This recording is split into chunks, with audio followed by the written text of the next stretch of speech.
Welcome to the Wealth Defenders with Terry Cox. It's the show about getting your money right and making sure you have the retirement you always dreamed about. Consumer advocate Bruce Rosenblum here with you as well, and it is my pleasure to welcome in the man himself, the man who's got the money management experience to make sure that you are getting the financial help that you deserve, Mr. Terry Cox. Terry, it's great to be back with you. Bruce Almighty, how are you, my friend? Doing great, man. Great to be on the program again with you, helping people get their money right. That's what it's all about. I mean, it's a crazy time right now for politics, and I think we should all be really focusing on making sure that our nest eggs are secure, right? Absolutely. Absolutely. It's crazy times out there. And I tell you, when emotions run high, it's easy to make mistakes because we get caught up in things. That's just how it happens. And I think a lot of people right now, they're thinking about, well, should I sell? Should I buy? I mean, mistakes are going to get made right now. So I think we should probably start talking about how we can minimize any kind of fallout from those emotional decisions. Yeah, it's a great place to start. I like it.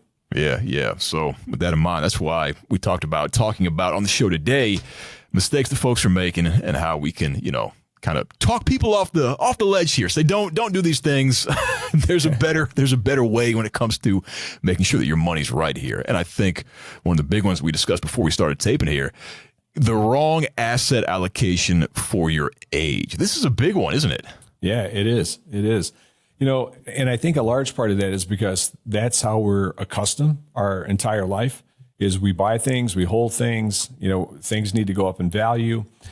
We never really have those detailed conversations about what happens when I get to the retirement red zone and I need to idle back a little bit, de-risk my portfolio, and think about switching over to income because you're going to need your income needs met. That's going to de-risk the portfolio. So if you can make that move, then you're not going to be susceptible to thinking, oh, here I am in the retirement red zone. The market's going crazy. I need to sell my stuff. That's the last thing you want to do. I like this de-risking, doing a risk analysis here. This is very important because, like you said, if you're playing with red money, if you're playing with money in the red bucket later on down the line, you can't make that back if things go haywire, can you? That's right, because your runway continues to get a little shorter every day. Yeah. So and there's important reasons why you want to stay invested. There's important reasons why you want to have the right asset allocation mix for your age. And you want to have those reviews with your advisor at least once a year, just to make sure you are de-risking at the proper times and not risking, a market downturn right before you step into retirement. Absolutely. But it seems like the inverse is also dangerous too, because for people like me, people who are maybe somewhat stingy, I don't like to spend money. Terry, you know me. I'm a very conservative guy. Like I watch my finances very carefully and maybe sometimes a bit too much. I don't have as much fun as I probably should be having because I have this scarcity mindset. That's just how I came up. And I think for somebody in their twilight years with a lot of money and that scarcity mindset, it seems like they might be missing out. Yeah, absolutely. Absolutely. Especially in times like this. Like this would be a really good time to rebalance your portfolio if you haven't done it already. Okay. Because, if you can take some of your fixed income money and maybe move it into some of these quality stocks that pay dividends that are down in value right now, you can get a twofer. You can get a little bit of appreciation and you can get some additional income. Okay. Interesting. This is good information to have here. Cause like I said, it's tough for me. Cause like I said, I always have a don't spend mindset, but if you've got the money and you're in retirement, it's time to live a little bit. And if you have somebody like you in your corner who can tell people, yeah, you can do this, then all of a sudden retirement's no longer about, keeping the purse strings closed. It's about actually, living because that's what we're trying to strive for, right? It's to live in our twilight years. That's right. And we're living longer. So if we can rebalance those portfolios right before we get into retirement, make sure that we've got your income needs met, your day-to-day, your month-to-month. Now we can keep money plugged in that's going to continue to grow for you because we need to outpace inflation. We need to keep up with taxes. And we don't want to miss any of the best days in the market. And that's a risk when people panic and they sell out of the market, they risk missing a really good recovery day or the bounce. Because if you think back to 2008 and 9, during the financial crisis, that was kind of a long one. So by February of 09, people had been looking at their statements for over a year, and they're just seeing these balances come down. And eventually you get to the point where you're like, I can't take it anymore. Yeah, right. So if you sell out and you're trying to preserve, what nobody knew at the end of February and the early part of March is that on March 9th of 09, we were going to hit the bottom and we were going to bounce and we were going to go on an amazing run. Yeah. So if you do sell, you create a whole new set of problems. Ooh, that's right. When do you get back in? And we were talking a little bit about this little piece that I sent over to you. Yes, fascinating. And I'm so glad you sent that to me because it really hammers home the point you're making here. And I want to let people know that this is coming from Franklin Templeton. It's one of the oldest mutual fund managers in the country. Let's break it down here. Terry, what did they say? So they built out a chart from January 1st of 2005 through December 31st of 2024, a 20-year window. If you would have invested $10,000 into the S&P 500 on January 1st, 2005, and just left it there, market's going to go up and down. There were plenty of crises in those 20 years, but if you had left that money plugged in, December 31st of 2024, your $10,000 would have been worth $71,750. That's a huge return right there. 10 grand to over 70 grand. If you just left it in the market from 2005 to 2024. Yeah. So here comes the fun information. Out of that 20-year period, if you would have just missed the 10 best days, that's one day every other year. You missed the best day. Your $10,000 investment would have grown to $32,671. That's less than half of what we were talking about earlier. So, in other words, those 10 days, just losing 10 days out of that span right there, takes your $70,000 and cuts it down to 32. Yeah. And to me, it's mind-boggling because that's 10 days, just 10 measly days. Yeah. And it's every other year. You're thinking, oh, well, I was fully invested this year. I missed one day the following year. So what? It adds up. It adds up. Yeah.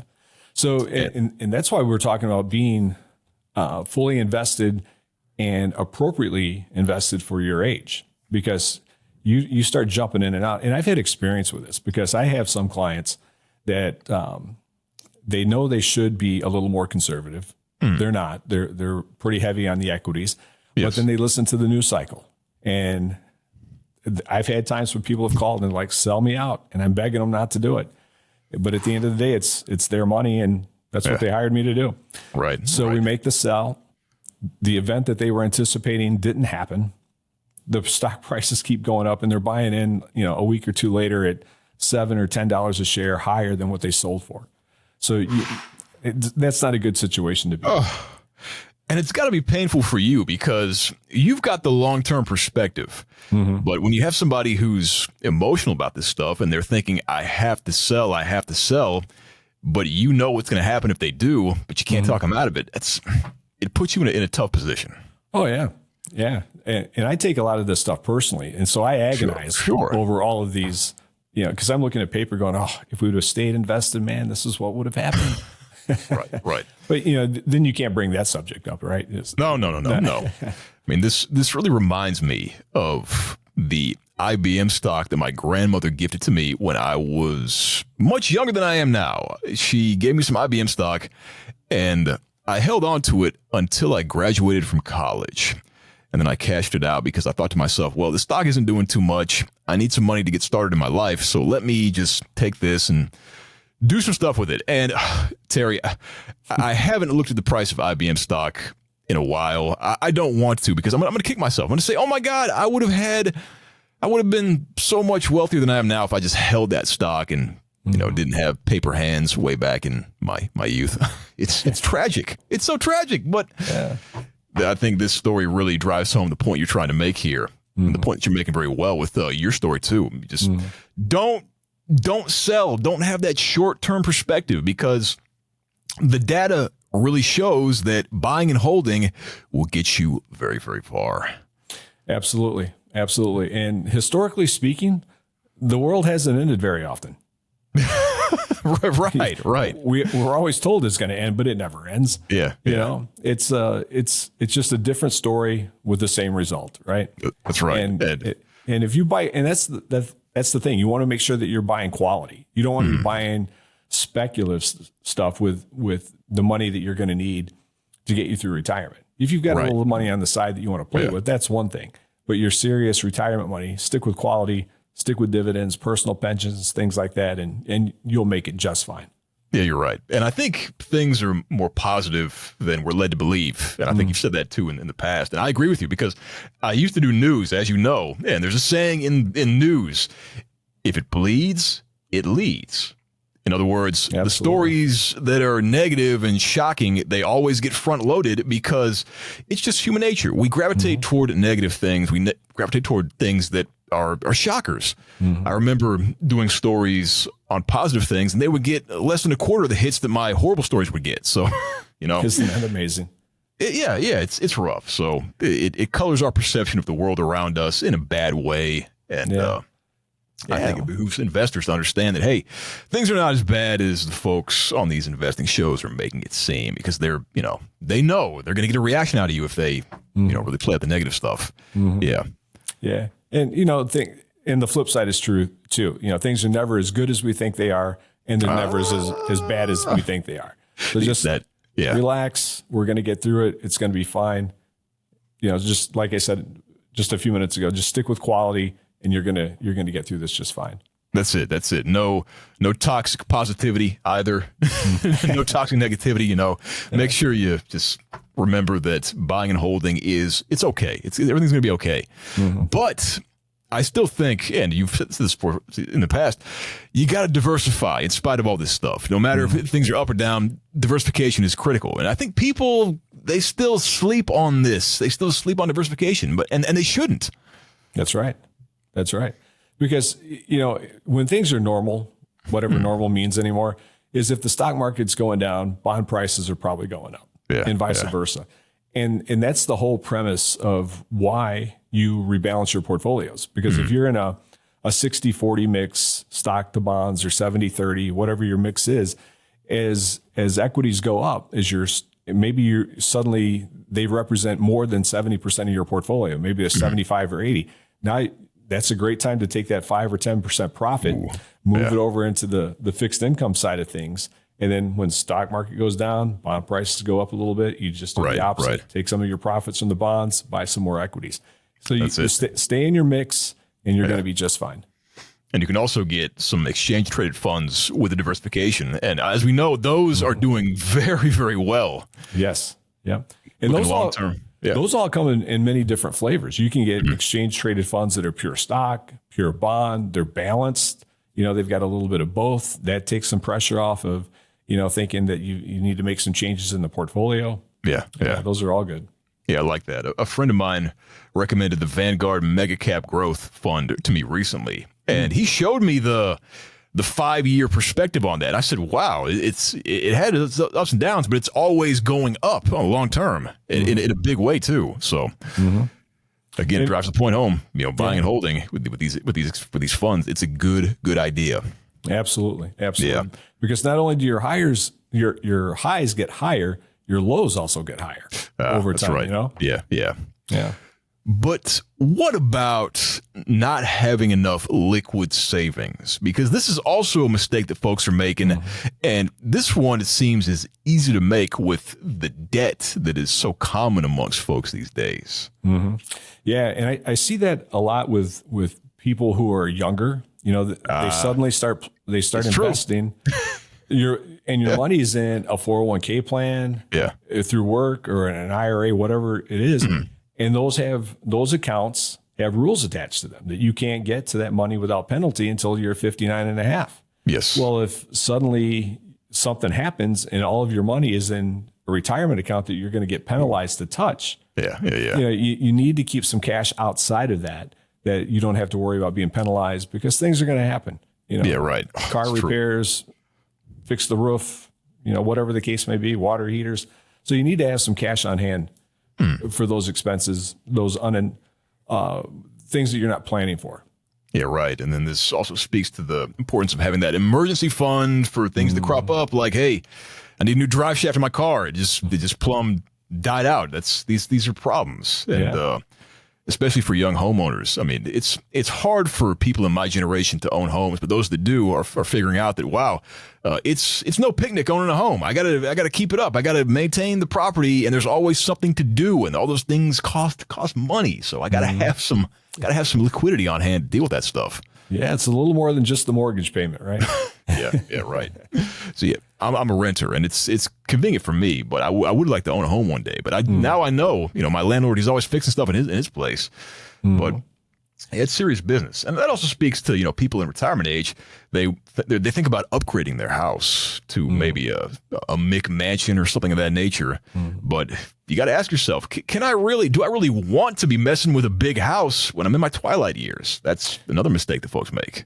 Yeah, absolutely. Because too much house, what are you doing? Because you have to maintain all that space. If you're setting in 5,000, 6,000, 7,000 square feet, you've got to maintain it. It's just more to clean, more to paint, more to whatever. Yeah. Well, with that in mind, are there any more mistakes that we should cover on the show here today? I think the big ones are making sure that you're diversified properly for your age. Okay. And you're making sure that you are talking with someone about your plans. I've had several people in my career that had planned on retiring, and they had a date in mind, and they didn't tell anybody else other than their spouse or whoever, and they made no changes in the portfolio. And then lo and behold, as fate would have it, something happens, financial crisis, 9/11, whatever the case may be, right before they step into retirement. Market goes crazy. And when you talk about sequence of returns, you don't want to be stepping into retirement in a year that something like that's happening and you don't have your day-to-day, month-to-month met already. Yeah, that's right. You gotta manifest these things. Like, what's that saying? It's like a dream that's written down becomes a goal. So you can't just have these things up in your head. You got to actually write this down, even verbalize them, and then most importantly, reach out to somebody like you who's going to get you on the path to getting that stuff done, because otherwise you're hoping and praying. And in this day and age, you can't afford to hope and pray. You got to do some concrete action and move toward what you want here. That's right. And the biggest challenge I see are people that their only investments that they have are through their work plan, their 401k plan. Because generally whoever's providing the 401k, they don't send somebody out to the shop or the plant to talk to the guy, the people, the employees, and say, hey, are you retiring anytime soon? They make no changes in their portfolio. So changes in your portfolio, you absolutely have to make those. So if you don't want to continually work with a financial advisor or a financial planner, hire one for a brief amount of time to review your 401k, especially if you're getting ready to retire. That's right. And Terry, I know we got viewers out there. They've got questions, and I know you keep spots on your calendar just for them, don't you? Absolutely. Yep. Every week we've got some set aside. So if you want to talk, give us a call, send us an email, send us a message, through the website, tdc.financial. Yes. And we're happy to have those conversations. And they're all complimentary. Ooh, love this. This is retirement planning for the people. It cannot get any easier than this. Yeah. Let's put that number on the screen right now. Again, it's tdc.financial. That's the website, and the number is right there as well. It's so easy to reach out to Terry, and he wants to give you a hand. He wants to help you get your money right. And he's helped me with my money issues as well. So I appreciate you talking to me every week and helping make sure that my stuff is straight. So it's nice to have you in the people's corner, Terry. Yeah, absolutely. That's what we're here for. So I've been on the other side of the desk, so I know what it's like. Yeah, it's a tough world out there, but thanks to people like you, Terry, you're helping the money aspect of it be a bit easier on us. So grateful to you for that. Let's anything you want to tell the people before we wrap up today? Hey, if anything resonated, you want some more information, these podcasts are on our website. There's other videos and more information that's available to you. So if you don't want to talk right away, go on our website and check us out and dig around a little bit, see what you can find. Yes, indeed. That is tdc.financial. Info in the box below. Check it out. And make sure to like, comment, and subscribe. This is the Wealth Defenders. We always got your back when it comes to making sure your money is right here. Terry, another great show. For Terry, this is Bruce. We will catch you on the next episode. See ya. Thanks.